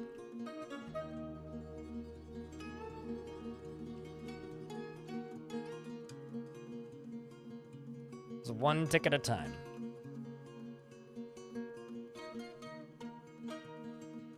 Oh, is it slowing down?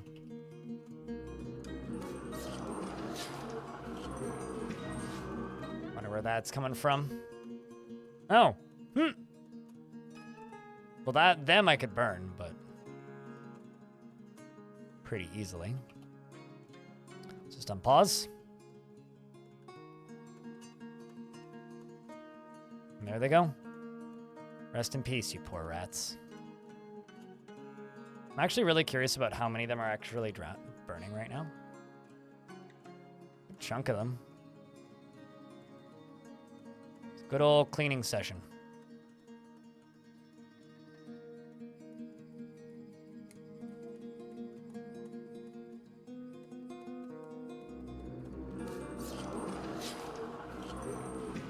So now I do have to go up to here, and I do have to pull this lever and close this sucker. There's one more thing I would really like to do. And let's wait for this to close, which shouldn't take too long. See you later, Val. Yeah, expect your YouTube inbox to get slammed on Wednesday. I don't know how many of you were subscribed to me before Dwarf Fortress came out. Also, Czar Thanks for Nicholas, the it's good to fun see you. fourth blind. But at least when when Dwarf Fortress came out on Steam, there was like, I don't know,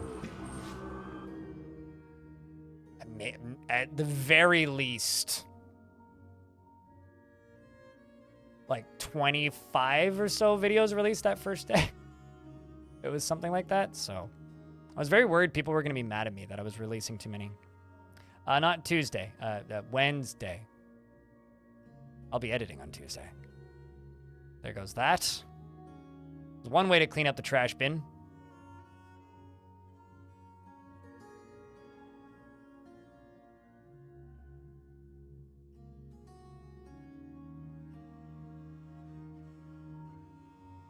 It's one way to clean up the trash.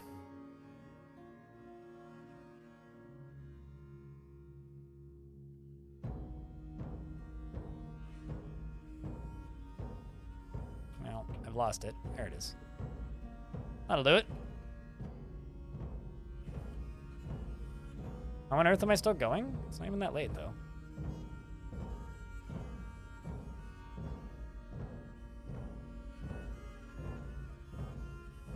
OG Stormholder, did you just come over from YouTube? Out of curiosity?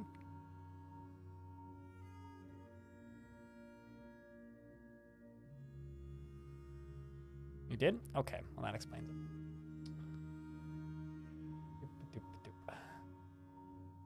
Twitch thinks you're suspicious.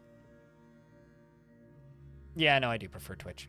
I don't mind YouTube. YouTube's fine, but YouTube has always kind of been a side, not quite the side hustle. It's like the loss leader marketing arm of my media company. It sounds funny for me to say that out loud. Why are you not powered? Yafuk? Oh, I can probably make it powered.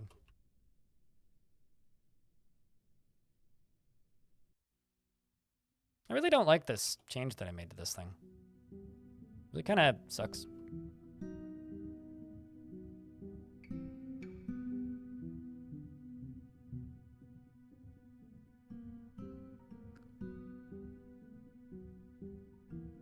Oh, there we go. Decided to have more power again. All right, well, in that case, where were all these cavern dwellers coming from?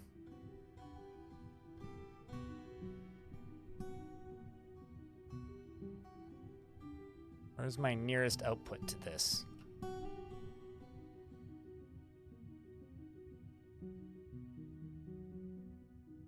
I mean, that's outputting down there. Don't I have another one over here? I do. That won't get over there, though.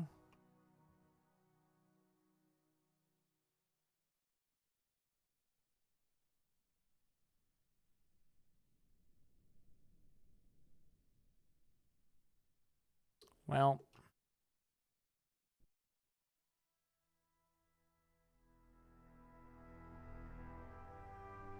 you know, the map is starting to look like Factorio maps in places.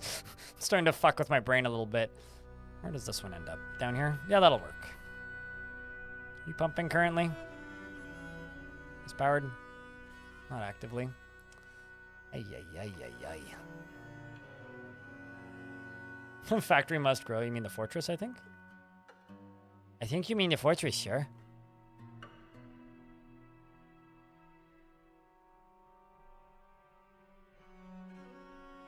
Alright, well, this will work.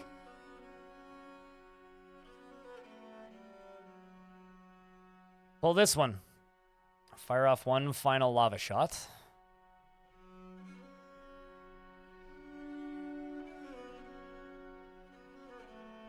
And have Twitch. I like that we can do that now. I mean, I like honestly like the best thing Twitch has done in recent years is allowed us to stream on other platforms. It's like it hasn't really changed how loyal is the wrong word. It doesn't really change my preference of where I like streaming, but it's like, well, if I have an audience on another platform, I might as well make that one available. I mean, I think the most common piece of feedback I get about me streaming on YouTube and Twitch simultaneously is that Twitch is banned in a lot of workplaces and YouTube isn't, which is kind of hysterical to me. But Because YouTube is banned in a lot of, or not blocked in a lot of workplaces, it just means that a lot of people can watch who wouldn't normally be able to. All right. Learn how to do your job. And also watch nude yoga. I mean, like, whatever works for you, right? Maybe it's learn how to do your job. Maybe it's watch nude yoga. I don't know. I prefer to watch nude yoga, but maybe you learn to do your job. Maybe nude yoga is your job, so then there you go. Nude yoga streaming. I mean, I don't think you could do that on Twitch, though. I watch budgies. I mean, I wish I was that innocent.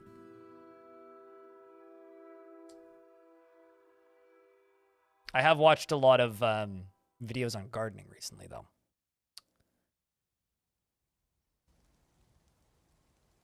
Got you into Dwarf Fortress 3 days ago. Wow. I have a question. How much time have you put into Dwarf Fortress in the last 3 days?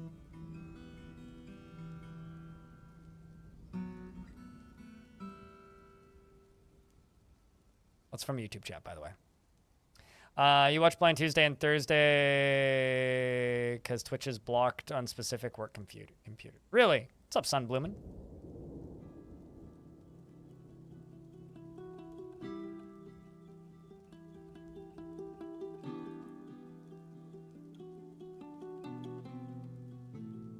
Welcome from the YouTube chat. I do generally, like, respond. Like, I do respond to the YouTube chat sometimes. It's just, I'm significantly more consistent about it on Twitch. Because, like, there are days where, like, I'm just bad at reading chat, too. So, like, combine that with the fact that, like, now I'm reading 2 chat rooms. It's like, oh, my God. Trying to keep up with not 1, but 2 chats. Oh, my God. 2 chats? Madness. Now I'm in an ad break.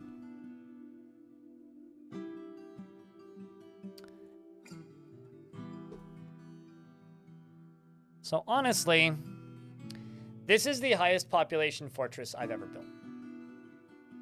True story. Like, far and away, highest population fortress I've ever built. I've never built a fortress with 350 dwarves in it. I never thought that I would have a fortress with 350 dwarves and as many, like, physics things as I've had in this fortress, while also having such a high frame rate. Helps that this map is super tiny. We just got... Okay. How big is this gonna be?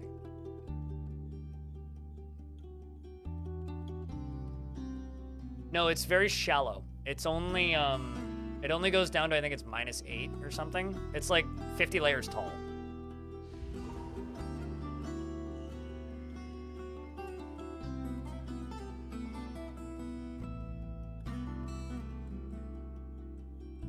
Okay, not huge then.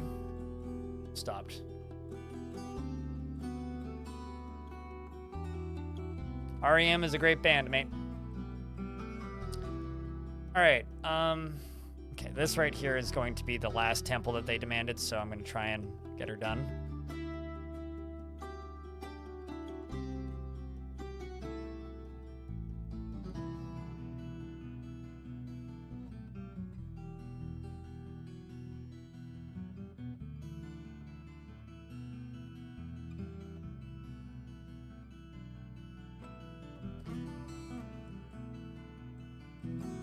Beguiling. I'm not sure if it was the Bright Coven or not.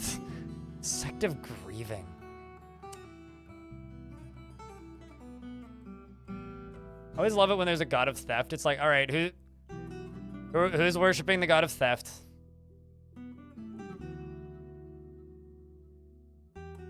Okay, so I did in fact make one for the Bright Coven.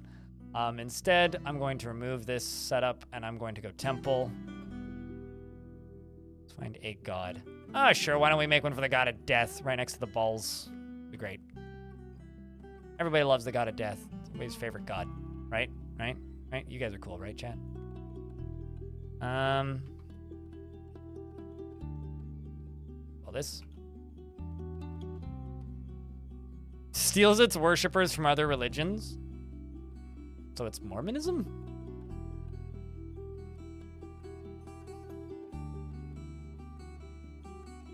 or Catholics. Either of those would fit.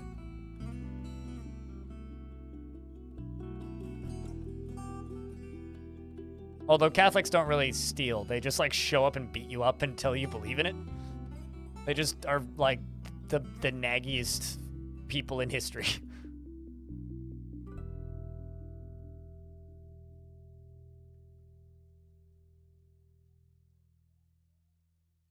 All right, chat room. So I kind of hate to do this, but I have a therapy appointment in 25 minutes. It's an online appointment, so I just need to swap out my camera. But I've also been streaming for 10 and a half hours, and I have work to do tonight. I would like to eat something before my appointment. Not when I'm paying for them, because then I have to pay to skip. So what I'm going to do is I'm gonna close it out here, I think. So I'm gonna give you guys a save. We're gonna call this Applebottom. Now, Applebottom is officially the last fortress. We're gonna raid somebody streaming Dwarf Fortress, so don't run off. It's officially the last fortress that I'm doing in this version of the game. Okay? I was planning to take tomorrow through Tuesday off and just work on YouTube stuff and behind the scenes things. But because Manor Lords sent me key and was like, yo, you can stream it on Friday. It's like, yes, I'm playing Manor Lords. So on Friday, I'm going to be streaming some Manor Lords. So there will be one more stream before adventure mode stuff. It won't be super long. And by that, I mean, it'll probably be like, I don't know, 5 to 8 hours or something. But I'll be on YouTube and on Twitch, the normal stuffs. So that'll be normal time on Friday. If you're watching on YouTube, the next stream, I don't know exactly what time it'll go up. And the reason for that is I don't know what time I will be allowed to start streaming adventure mode. So it might be early, it might be late. I think when they released Dwarf Fortress, it was like 8 a.m. or something. So it might be early if they do it around the same time, but it might also be like noon. So who knows? So keep an eye out for the stream to get scheduled. When it gets scheduled, I'm literally not allowed. Like I'll have the game early. I'll have it early. I'm just not allowed to. I have to abide by the embargo alongside of everybody else. So getting it early is the nicest thing they can do for me right now. So yeah, I will be streaming Dwarf Fortress 1 week from today. I will see you guys on the 12th for some of that fancy new game with graphics. We were aiming for 400, didn't quite hit it, but honestly, I think we did quite well. But this fortress, Applebottom, the biggest fortress I've ever built, completely inside of a 100% sealed off cavern lair, elephants and sheep, and bedrooms I haven't actually finished yet. If you want this save file, the hard save I just made is going to be put up publicly on my Discord server. I might also stick it onto the DFFD, the Dwarf Fortress File Depot. You'd like to mess around with this stuff and play with my lava toys and, or, you know, like just pull the lever or deconstruct these two doors, pull the lever that opens this drawbridge, and then pull the lever that opens these drawbridges and just flood the whole fort. You could do that too, and it probably would flood eventually, actually. So, go have some fun. Enjoy the fort. But for now, in this timeline, I am retiring this fortress because we're going to explore this world in adventure mode. And yes, you're going to want to generate a new world for adventure mode if you're just specifically playing adventure mode, but we will return as a visitor.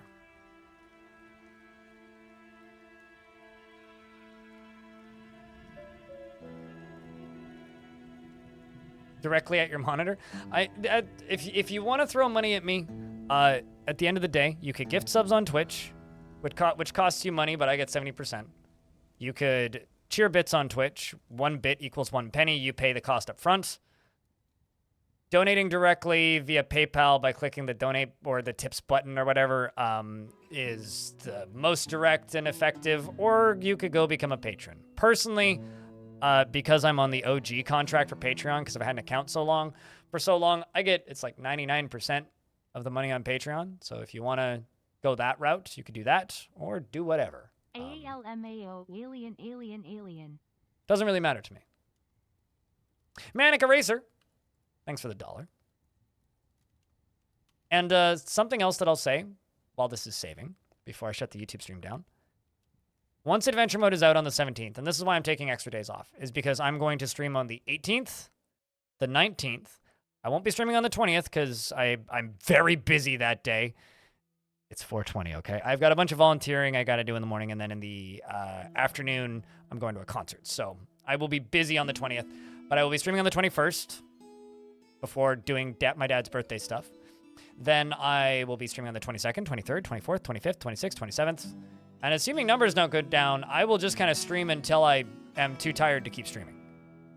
So you guys are going to get like a month's worth of streams in like 2.5 weeks, probably. Maybe 2 months worth of streams in like 2 weeks, depending on how nuts I go. So some of you guys remember the times when I just like, you know how I streamed for 11 hours today? Well, what if I did that 10 days in a row? Won't complain so much about me taking days off then, will you? So yeah, when I see you next, hopefully it's Friday. If not sooner. Can you take me higher? Unfortunately, I cannot. Thanks for the, I don't know, the $4.90. Bonesaw. YouTube, if you want to come raid with us, pop over here to Twitch. Otherwise, I will see you on Friday, probably. And if not Friday, then Wednesday. Cheers, YouTube. Thanks for hanging out.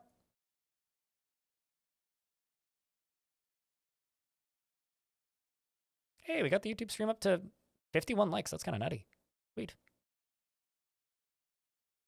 Hey, Twitch chat. Don't tell anybody, but you're better than YouTube chat. Shh. All right, let's go raid somebody. How's that sound?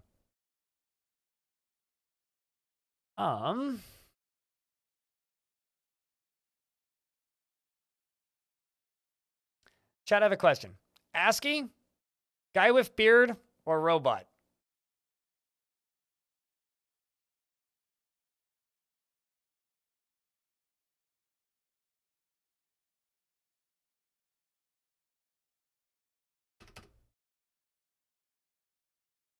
I'm gonna go get the music. You guys get the thing going.